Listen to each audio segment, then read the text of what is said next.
Fala, galerinha usuário do Planeta Bio. Eu sou o professor Júlio, um dos criadores aqui do Planeta Bio, e hoje nós vamos resolver essa prova de vestibular de conhecimentos específicos da Santa Casa, vestibular 2021. Então vamos ver como é que foi essa provinha? Vamos lá então? Então tá bom. Pelo andar da carruagem aí, essa questão 1 parece que está trazendo uma questão relacionada a um processo desagradável, poluição das águas, né? Um processo denominado eutrofização. Mas vamos ver o que diz aqui o enunciado, olha lá. Muitos rios e mananciais recebem uma quantidade excessiva de poluentes, como detergentes não biodegradáveis ou poluentes persistentes que se degradam muito lentamente, além do alto volume de esgoto doméstico, né, que deveriam passar por uma ETE, uma estação de tratamento de esgoto, antes de ser lançado no meio ambiente. Então tá bom. Então, você vê que o enunciado aqui está trazendo um problema muito sério de poluição da água, né? O item A fala o seguinte, ó, o lançamento de esgoto doméstico para tudo, né? O esgoto doméstico, quando ele não é tratado, ele é formado por matéria orgânica, né? Essa matéria orgânica rapidamente ela sofre decomposição, acaba liberando nutrientes na água, principalmente fósforo e nitrogênio, e aí se torna um grande problema, porque isso daí vai desencadear um processo denominado eutrofização, né? Mas continuando o enunciado aqui, diz o enunciado aqui, né, ó, tá aqui no item A, né? O lançamento de esgoto doméstico em um rio e um lago promove inicialmente a multiplicação das algas, que morrem depois de um tempo. Primeiro elas crescem, depois elas morrem, né? Quer dizer, basicamente o que vai acontecer, né, gente, é isso daqui, ó. Vai formar aquele lodo na água. O que que acontece? Esse esgoto doméstico, ele acaba, né, indiretamente liberando fósforo e nitrogênio, fosfatos e nitratos. Esses fosfatos e nitratos, eles são absorvidos pelas algas, eles são fontes de nutrientes inorgânicos para as algas, né? E as algas usam os fosfatos e os nitratos no seu processo de fotossíntese. Então isso acaba beneficiando o crescimento de algas. No primeiro momento, vai ter isso que está mostrando aqui na imagem, tá vendo aqui, ó, a formação de um lodo, né? E um crescimento exagerado de alga. Aí fica tanto alga, um monte de alga assim na superfície da água, né? E aí o que que acaba acontecendo, né? Esse montante de alga que fica na superfície da água acaba bloqueando a entrada de luz. Menos luz acaba entrando nas camadas mais inferiores. Então aquelas algas que ficam na camada de baixo, elas acabam morrendo porque elas não conseguem fazer fotossíntese. Então elas acabam morrendo e num segundo momento aí você viu que o próprio enunciado está falando que depois de um tempo elas morrem, né? Então primeiro cresce, floração, certo? E depois de tanta alga, né, aquele lodo cobrindo a água, ele acaba tampando, digamos assim, e impedindo a entrada de luz e acaba causando a morte num segundo momento das algas que ficam na camada mais inferior, né?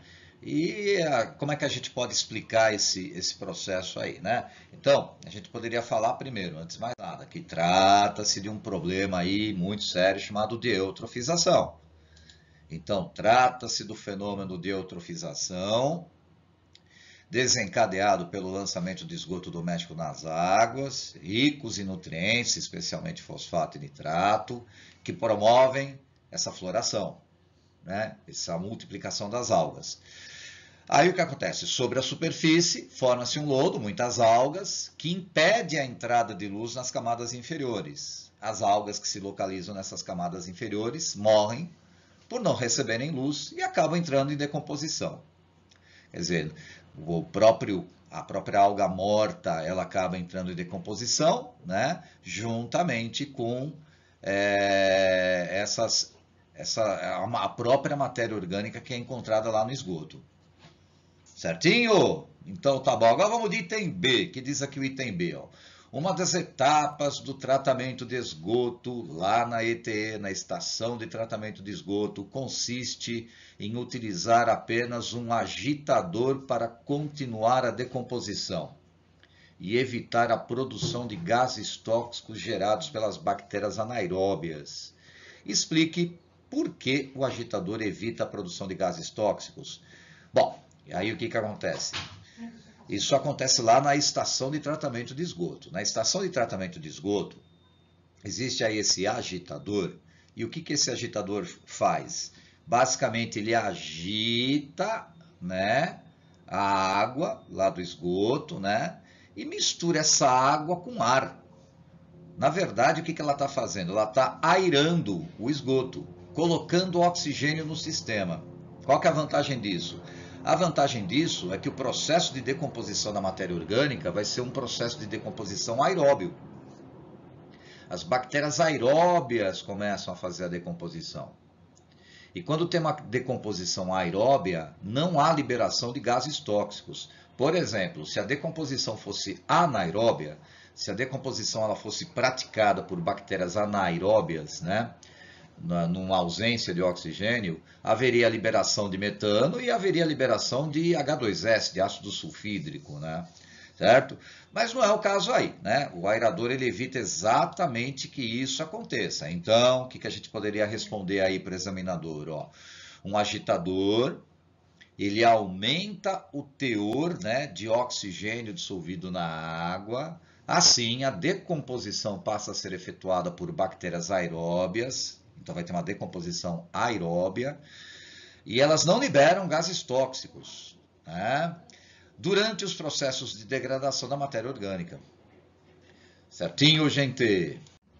Então, tá bom. Vamos lá de questão 2 agora. Parece ser uma questão de biologia celular e deve estar abordando as organelas citoplasmáticas, olha só, certo? O gráfico ilustra o pH ideal em que as enzimas lisossômicas, olha só, né? Lembra do lisossomo, aquela organela relacionada ao processo de digestão intracelular, né? Então a gente sabe lá que no lisossomo existem enzimas, né? Enzimas digestivas, correto? Então tá bom. O gráfico ilustra o pH ideal em que as enzimas lisossômicas atuam e as figuras numeradas de 1 a 3 mostram 3 possíveis migrações de substâncias como os íons H+, e bicarbonatos do citosol para o interior do lisossomo. Beleza. Então ele está mostrando aqui 3 figurinhas, né? Uma delas é a correta, tá certo? Na figurinha 1 ele está mostrando migração de bicarbonato e hidrogênio, né? Na figura 2, migração de hidrogênio, ou seja, o hidrogênio está saindo do citoplasma e entrando no lisossomo. O lisossomo seria essa bolinha amarela aqui, né?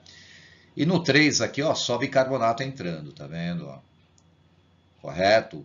Ou seja, aí mostra um gráfico aqui do lado, tá vendo? Ó, esse gráfico, aí ele está falando no gráfico, o gráfico está expressando a seguinte informação.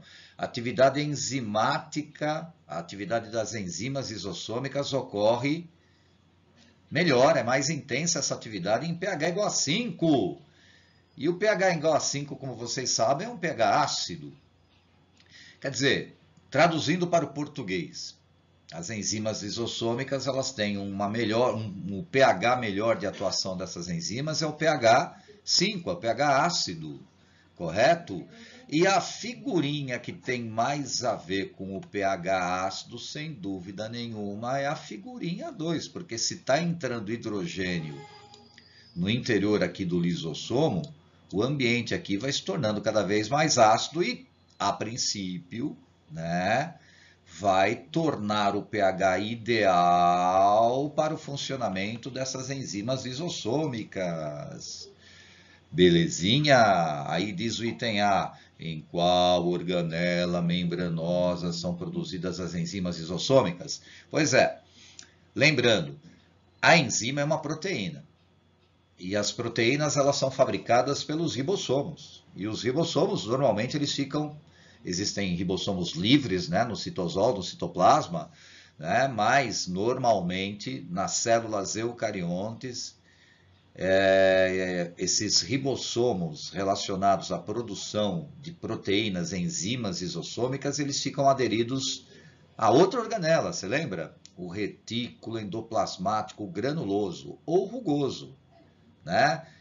e cite a função dos lisossomos nas células. Bom, eu poderia falar autofagia, poderia falar autólise, mas falando aquela resposta mais padrão, digestão intracelular. Então, sem muitas delongas, respondendo o item A. As enzimas lisossômicas, elas são produzidas pelos ribossomos aderidos à membrana do retículo endoplasmático granuloso ou rugoso. Né? E uma das funções, talvez a principal função, né, dos lisossomos é realizar a digestão intracelular. Perfeitinho? Bom, aí vem o item B aqui, ó. Em qual das figuras ilustra a migração de íons que ocorre nos lisossomos em atividade normal? Ah, sem dúvida é a figurinha 2, né? Então, também sem muitas delongas respondendo, né? A figura 2. Aí ele quer que você explique. Então vamos explicar. Segundo o gráfico, a atividade das enzimas lisossômicas é maior em pH próximo de 5, ou seja, pH ácido. Assim, a migração desses íons H+, para o interior do lisossomo torna o meio interno dessa organela mais ácido e mais favorável à atuação dessas enzimas. Belezinha, gente? Certo? Questão 3, olha só, uma questão de morfologia vegetal. Gente, uma árvore aqui, desenhadinha aqui, com um coraçãozinho aqui no tronco, aqui embaixo. Uma secção transversal, mostrando aqui o corte do tronco de árvore, com 3 camadas, 1, 2, 3, né? Então tá bom, vamos lá, uma pergunta de morfologia vegetal. A figura ilustra uma árvore cujo tronco foi seccionado. O detalhe mostra os anéis de crescimento produzidos durante 30 anos de vida dessa árvore, né? Então tá bom, né? Cite o número que representa o anel de crescimento mais antigo. E qual é o tipo de clima que é mais favorável à formação de um tipo de árvore com anéis de crescimento bem definidos? Tá bom. Então vamos dar uma relembradinha, né, em alguns conceitos aí, tá? Olha só uma página do Planeta Bio, essa página é a página de tecidos vegetais, né? Lá em Biodiversidade 2. E um dos tecidos vegetais importantíssimos são os tecidos que promovem o crescimento. São os tecidos denominados meristemas. No caso do tronco de árvore, né, o tronco de árvore ele já está num crescimento bem maduro, um crescimento que a gente chama de crescimento secundário. E esse crescimento secundário ele é promovido por meristemas secundários, que basicamente são 2. Né? Então, se eu pegar aqui um outro tronco de árvore aqui no desenho do Planeta Bio, correto? Então, se você olhar aqui, ó, né, a estrutura número 3 do desenho, tá vendo? Aqui a estrutura número 3. Isso daqui é um meristema secundário, denominado o quê? Denominado câmbio, né? E tem mais um outro meristema secundário, esse daqui que está com o número 6, ó, né? Esse daqui é um carinha chamado felogênio. Esse câmbio e esse felogênio, eles produzem novos tecidos, mas são tecidos que vão sendo lançados no tronco de forma, digamos assim, horizontal. Então vai tendo um crescimento do tronco, mas é um crescimento em diâmetro, né? Que a gente chama de crescimento secundário. Correto? Então, o que acontece? No caso, principalmente do câmbio, o câmbio ele produz xilema, né? Então ele vai produzindo novos xilemas. E esses xilemas são os lenhos, né? Os lenhos secundários. Só que esses lenhos secundários, né, eles vão promovendo esse crescimento em espessura, correto? O tecido mais antigo que a gente vai ter lá no tronco são os tecidos que ficam mais ao centro. Então, por exemplo, né, você vai ter aqui, no caso aqui do desenho aqui da nossa Santa Casa, esse número 3 aí, esse cara aí ainda é um lenho primário, um lenho lá, praticamente lá que foi construído durante ainda o crescimento primário da planta, é o tecido mais antigo, né? Depois aí a gente começa a ver os lenhos mais secundários, né? Certo? Esses já são pela atividade do câmbio, tá? Bom, aí o que acontece? Quando você pega, né, as plantas, principalmente as plantas que vivem em clima temperado, esse lenho secundário, né, esse xilema secundário, ele vai formando os chamados anéis de crescimento, né? E por esses anéis de crescimento, a gente pode estimar, por exemplo, a idade de uma planta, né? E também no clima temperado, né, que as estações são um pouquinho mais bem definidas, né? No inverno e no outono, basicamente o câmbio ele hiberna, né? Então o câmbio ele não produz lenho, xilema. Mas na primavera e no verão, o câmbio ele começa a entrar em atividade e ele começa a produzir xilema. Então a gente vai ter um xilema que é produzido um pouco mais na primavera e um outro xilema que é produzido um pouquinho mais no verão. O xilema que é produzido na primavera, o lenho que é produzido na primavera, ele é chamado de lenho primaveril. E o lenho que é produzido no verão, ele é chamado de lenho estival. O lenho primaveril, né, ele costuma ser um pouquinho maior, um pouquinho mais claro, e são anéis um pouco maiores, né? Devido à atividade, eu vou ter lá uma disponibilidade maior hídrica no solo, e isso promove um crescimento maior ali do câmbio, né? Quer dizer, dá uma atividade maior do câmbio, então vai produzindo um lenho primaveril, né? Maior, mais grossinho, com parede celular um pouquinho mais fina, né? Mas a camada, a espessura um pouquinho maior. Quando chega no verão, a disponibilidade hídrica já está um pouco menor no solo. Isso, digamos assim, diminui um pouquinho a atividade do câmbio. Então o câmbio ele começa a produzir um outro tipo de xilema, né? É um xilema estival, um lenho estival, que ele costuma ser um pouquinho mais escuro, porque a parede celular é um pouquinho mais grossa e de menor diâmetro. Mas respondendo aí a questão, você não precisava responder nada disso, ele só quer saber qual que é, né, o número que representa o anel mais antigo. E o número que representa o anel mais antigo aí é o 3. E qual que é a estação que favorece, né, esse crescimento, né? Aí a gente poderia dizer que é principalmente o clima temperado, né? Certo? O clima que favorece mais aí o crescimento desses anéis de crescimento. Tá? Bom, aí respondendo aqui o item B, suponha que alguém tenha feito o desenho do coração no tronco de árvore a 1 metro do solo. Como ele está mostrando aqui, ó, tá vendo? Ó, um coraçãozinho aqui e ele está a 1 metro do solo, tá? Quando ele tinha 10 anos de vida, né? E que o nível do solo não tenha sido alterado. Tá bom, né?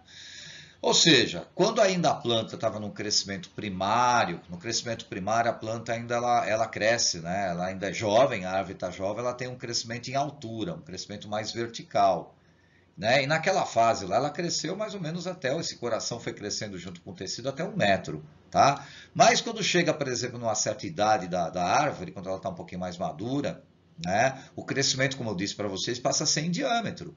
Então, aos 30 anos de vida de árvore, a que altura estará o desenho? Na mesma altura, porque o crescimento vai passar a ser em espessura, né? E justifique sua resposta citando os tecidos vegetais que estão em atividade no tronco da árvore nessa fase. Ah, nesse caso aí são os meristemas secundários, então é o câmbio e o felogênio.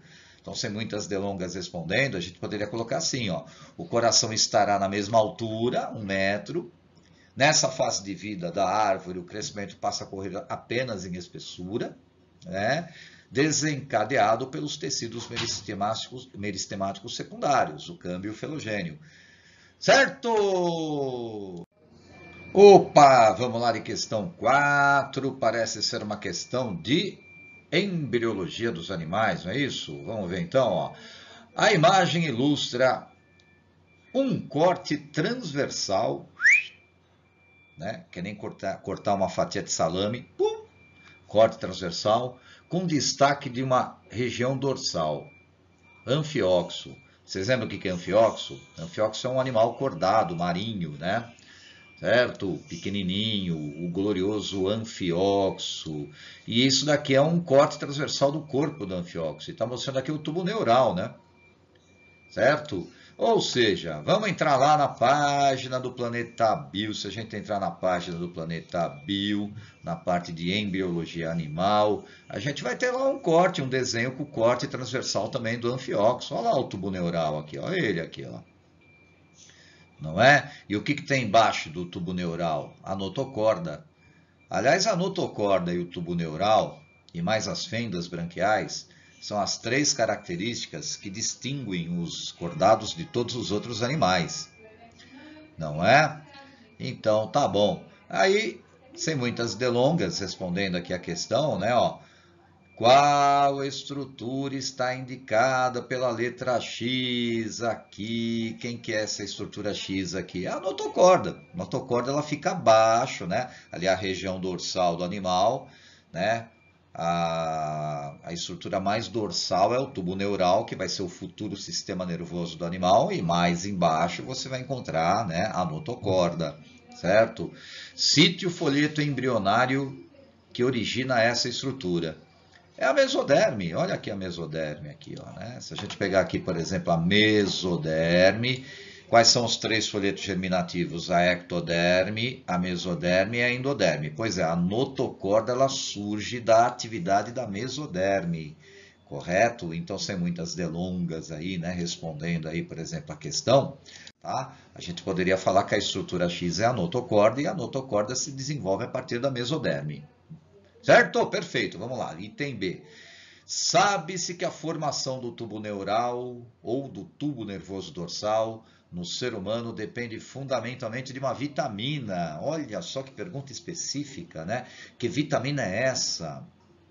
Pois é, você sabia que tem uma vitamina, que é a vitamina B9, mas ela é muito mais conhecida como ácido fólico, e o ácido fólico é extremamente importante para o desenvolvimento do tubo nervoso dorsal, né?